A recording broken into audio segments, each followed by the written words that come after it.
Well, one of the reasons we launched Insights in 2018 was to offer our global exocad community and also our strategic partners a common meeting place for personal exchanges. Whether you're a company or a lab or a practice, and if you want to be at the forefront, you need to be innovative and leading the latest digital technologies and trends.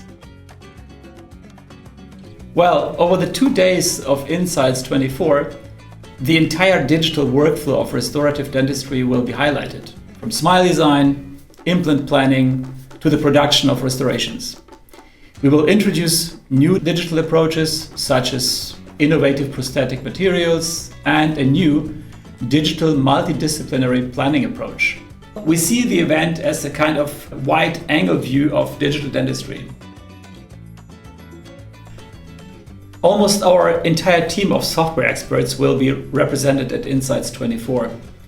Our users can hear and interact with them live at the exocad lab sessions, where the exocad experts will introduce users to the new features of the current LSCNA releases in even greater depth and also share numerous tips and tricks.